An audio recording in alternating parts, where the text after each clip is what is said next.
Hey everybody, welcome back to my channel. In today's video, I'm doing a riff on the traditional Guyanese sponge cake and I am making it into an Amaretto sponge cake. So I hope you guys enjoy this one.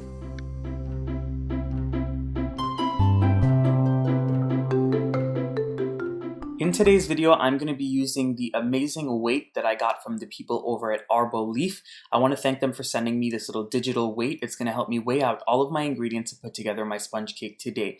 And if you guys want to check them out, I'll leave all of their information and purchasing options in the description box down below. This was a great product, very easy to use, and I was more than impressed. I just wanted to tell you guys how much I love the design of it. I like how it was actually black. It's very much easy to see what is on the screen. It has such a sleek design and you can store it anywhere in your home. So you have to insert batteries into your Arbo Leaf weight when you first get it. And once you do, all you have to do is turn the on button on, or the tear button.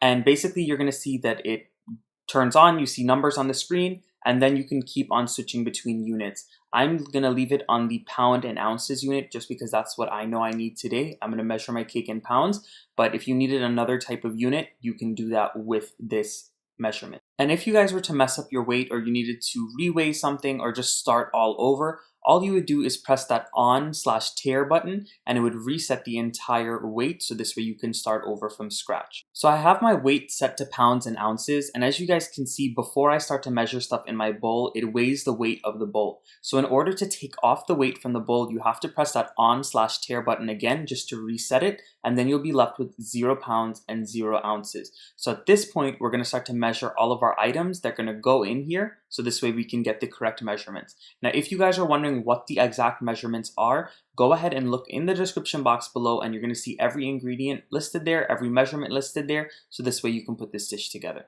So I'm making sponge cake today using ½ pound of the different ingredients. So in my bowl here, I'm going to put 8 ounces of flour, which is ½ pound. 8 ounces is ½ pound, and 16 ounces is 1 whole pound. So I'm going to keep on adding flour until I get to the 8-ounce mark. And as you guys can see, I went over a little bit. All I'm going to go ahead and do is scoop out some of that flour, so this way I can get to exactly 8 ounces. It is very important that when making these types of dishes and these baked goods that you get the measurement proper, because if you were to add too much flour, then your cake would be too tough and too dense. The next ingredient that I'm going to be measuring out is my butter. I'm using unsalted butter for this recipe today, but if you wanted to use any other type of butter, feel free to do so. I just wanted to mention, if you're adding in salted butter, you would not add in the pinch of salt later on. You would just use that salted butter. But I much prefer unsalted because, I will be honest, it adds a better taste. So adding this in, I'm going to also need a ½ pound of butter. Everything is pretty much equal for this recipe, and then I'll show you how much eggs I use in the end, but it's very simple to put this entire dish together. So 8 ounces of the butter. And as I'm taking these ingredients out, I keep pressing the on/tear button, so this way I can get it back to 0 pounds and 0 ounces, so this way I can start back with the next measurement. So as you guys see here, I'm going in with my brown sugar. I love using brown sugar whenever baking any of my Guyanese cakes, especially because it gives a really nice dark color and a beautiful golden color to the dish, I should say. And as you guys can see, I went a little bit over again, but all you need to do is scoop it out until you get to exactly 8 ounces. And if you guys cannot do this in pounds and you don't want to do this in pounds, you can easily do this in cups and measurements. You just have to go ahead and search up online how to do the conversion. And as for my eggs, for ½ pound of sponge cake, I'm going in with 6 eggs. If I was going to be making a full pound of sponge cake using a pound of every ingredient, then I would need 12 eggs. But I'm doing half of that, so that's 6 eggs today. I'm just going to crack them all into my bowl here. I always recommend cracking your eggs prior and making sure that they're at room temperature along with the butter. So this way it'll incorporate really well into the batter and you'll have a very even mixture. So once you measure out all of your other ingredients, the last thing that you have to do is prep the dried ingredients that go into the flour. So in my all-purpose flour, I'm adding in a little bit of baking powder. I'm going in with a little pinch of salt. And again, if you are using salted butter, you're going to omit this pinch of salt or else it'll be way too salty. And then once you go in with that salt, you're also going to go in with some freshly grated nutmeg. That's just a traditional spice for us when we make our sponge cakes at home. If you wanted to use any other flavoring agents, any other spices, or anything in general, feel free to put it into the dry ingredients at this time. Now, once all of my other ingredients are prepped properly, it is time to go in and start creaming the butter and the sugar together. So into my stand mixer, I'm going in with all of my butter, and all I'm going to do is add in all of my brown sugar alongside that, and I'm going to cream this mixture on about a medium speed for about 5 to 6 minutes or until it gets very fluffy and it lightens in color.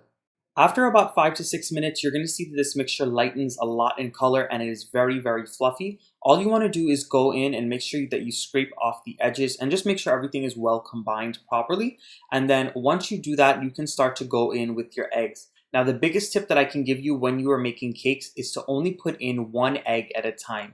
If you were to go in with all of the eggs at once, it would never mix in properly and your batter is going to become very much separated and you really don't want that. So I'm going to keep on continuing adding my eggs one at a time and waiting until each one is beaten in properly. And then once all of them are beaten in and I scrape down the edges, I'm going to show you guys what this mixture looks like. So this is what my mixture looks like after I beat in all of my eggs really well. You're going to see that the consistency changes a lot because it's very liquidy at this point. Now at this point, what I'm going to go ahead and do is start to add in my dried ingredients gradually. Now when you add in the dried ingredients, the mixture is going to get very thick. And you know what? You just have to be careful because you do not want to overmix this mixture with all of the dried ingredients. If you overmix this mixture, the cake is going to be very tough, it's going to be dry, and it's going to be crumbly. So make sure you add in the flour. As soon as you see that the dried flour is gone from the mixture, you need to stop mixing so this way you do not overmix and overbeat your mixture. So once you get that flour mixed in really well, it is time to go in with the last ingredient. I'm going to go in with my Amaretto. For anybody who doesn't know what Amaretto is, it's basically an almond liqueur and it's just a really nice almond flavor that it adds to the cake. Now, if you wanted to make this cake very boozy, you can add in about half a cup. I'm only going in with a quarter cup just because I want the essence, that is it. And if you want it even boozier, you can go ahead and actually soak the cake afterwards with some Amaretto and some sugar simple syrup together. Well, however you want to do it, feel free to do it. But all I'm doing is going in with about a quarter cup of that Amaretto into this mixture. And once I add it in and mix it in and scrape down the sides, this mixture is done. And I can go ahead and pop it in the oven. So I have an 8-inch round cake pan here, and as you guys can see, I've buttered and floured it really well so this way my cake does not stick. You can use parchment paper if you wish, and you can also use the different cooking sprays if you wish. I just decided to use some butter and then put some flour in to help it not stick. But once you add those in and your pan is nice and greased, you're going to go in with your sponge cake mixture. As you guys can see, it's a beautiful smooth texture and it is not too thin nor is it too thick. This is exactly where you want it. So once I get it into the pan, I'm going to smoothen out the top really well, make sure it's nice and even so this way the cake bakes evenly, and I'm going to pop it into my oven at 350 degrees, and my cake took about 30 to 35 minutes to bake. It might not take as long as that for you, it might take less, or it might take longer, just depending on the heat of your oven.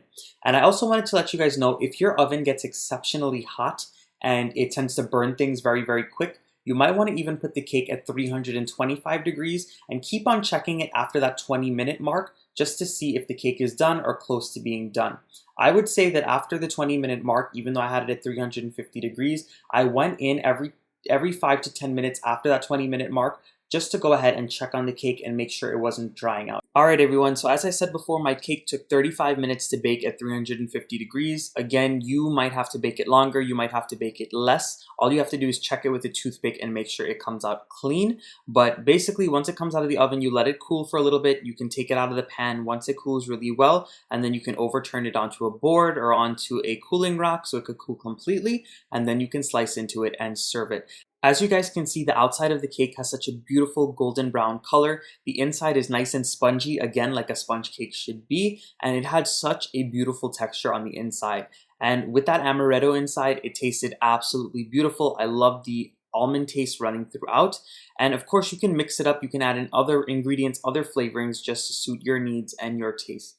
So if you guys enjoyed this video today, please don't forget to give it a thumbs up, subscribe to my channel if you are not subscribed yet. Right next to that red subscribe button, there's a little bell notification icon, and if you click that, you'll never miss out on any of the recipes and videos that I post. Other than that, please keep your comments coming in the section down below because I want to know what to cook next for all of you guys. I hope you guys have a great holiday season, stay safe, and enjoy this recipe. Bye everyone.